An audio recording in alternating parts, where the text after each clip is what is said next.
हफ्ते भर के इंतजार और बिना मतलब के थ्योरीज के बाद वन पीस का चैप्टर नंबर 1108 के स्पॉयलर्स अब हमारे सामने आ चुके हैं। तो भाई एक स्पॉइलर वीडियो है तो अपने रिस्क पर ही देखना। चैप्टर का नाम है अटेंशन वर्ल्ड। ये किसके बारे में है ये आगे चल के हमें पता चली जाएगा। सबसे पहले हम कवर पेज के बारे में जानते हैं जो कि काफी सेक्सी है क्योंकि ये एक कलर पैनल है जहाँ पे नामी, रॉबिन, हैंकॉक, रेजियो, उटा और ताशिकी एक सोफे पे बैठकर ड्रिंक एंजॉय करते दिखेंगी। पूरे चैप्टर में कहीं ना, लेकिन रॉबिन हमें यहाँ तो दिख गई। फिर चैप्टर के शुरुआत में हमें कैरेबू, ऑगर और डेवन से भीख मांगता हुआ दिखेगा जहाँ पे वो कहता है मेरे पास कुछ वैल्यूएबल इंफॉर्मेशन है तो मुझे प्लीज टीच से मिलवाओ। जहाँ पे वो एंशिएंट वेपन्स के बारे में ब्लैक बियर्ड्स को बताने की सोचता है और कैरेबू के साथ क्या होता है ये तो हमें अगले चैप्टर में ही पता चलेगा। फिर हमें 9 वाइस एडमिरल्स को दिखाया जाता है जहाँ पे उनका मेन टारगेट अब बोनी है क्योंकि बोनी को मारने से उन्हें पैसिफिस्टास का कंट्रोल फिर से वापस मिलेगा। लेकिन उनके रास्ते में खुद पैसिफिस्टास ही खड़े हैं। मगर एक वाइस एडमिरल फ्रैंकी के ग्रुप पर अटैक करने में सक्सेसफुल होता है मगर उनका सामना जायंट से होता है। जायंट्स को देखकर ये लोग हैरान होते हैं और मैं तो भूल ही गया था कि लिटिल गार्डन के बारे में फ्रैंकी को तो कुछ आइडिया ही नहीं है। और फ्रैंकी कहता है मेरे कैप्टन ने तुम्हारे साथ भी कोई पंगा किया है। और वहाँ पे डॉरी और ब्रोगी कहते हैं नहीं, हम तो बस यहाँ पे हाय हेलो करने आए हैं, दोस्त हैं हम भाई। और वहाँ पे बोनी कहती है वो वहाँ पीछे सांजी और लुफी लड़ रहे हैं, जाओ उनकी मदद करो। और वे दोनों फ्रैंकी टीम को सेफ हैंड में देकर लुफी की मदद करने के लिए चले जाते हैं। और फिर आगे चलकर हमें जायंट्स वर्सेस वाइस एडमिरल्स देखने मिल सकता है। सबको लगा था कि जोरो वर्सेस लुची देखने को मिलेगा और इस चैप्टर में हमें जोरो, जिम्बे, ब्रूक और उसब के ग्रुप के बारे में क्लू नहीं दिया गया है। तो अपनी एक्साइटमेंट अगले वीक तक संभाल के रखना। और इसके बाद हम मेन अट्रैक्शन कवर होता हुआ देखेंगे जहाँ पे सांजी और लुफी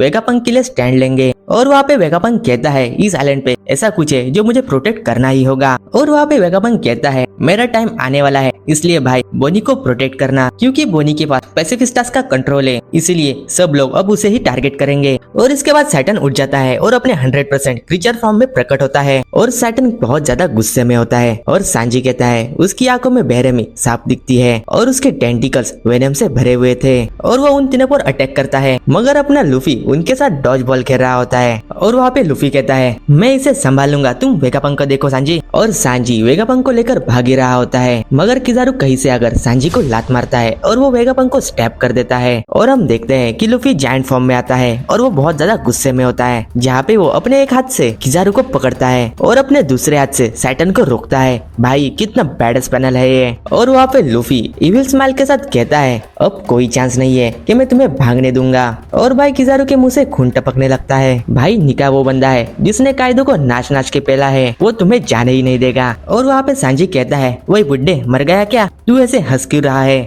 और सीन कट होता है और पंक रिकॉर्ड लैब में खुलता है जहाँ पे शायद एक वीडियो क्लिप शुरू होती है। और वहाँ पे वेगापंक अपेयर होता है और वो सबको बताता है mike check, testing 1 2 3 attention world.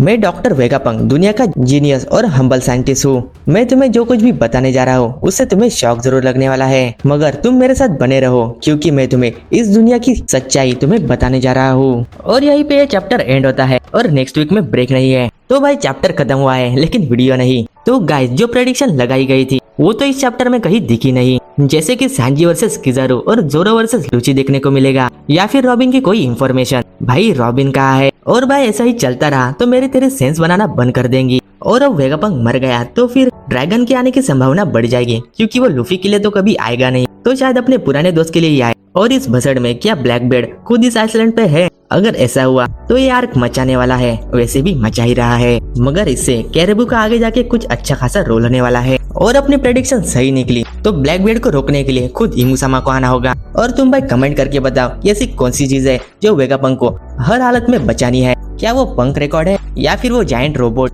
भाई साहब उस रोबोट के बारे में भूल गया। अरे भाई जल्दी उठ, कल एल्बाफ निकलना है। तो चलो भाई मेरी बकचोदी कभी खत्म नहीं होने वाली, तो इस डिस्कशन को नए सिरे से शुरू करेंगे किसी अगले वीडियो में। तब तक भाई सब्सक्राइब मारना। तो भाई मैं मिलता हूँ तुम्हें नेक्स्ट चैप्टर के साथ।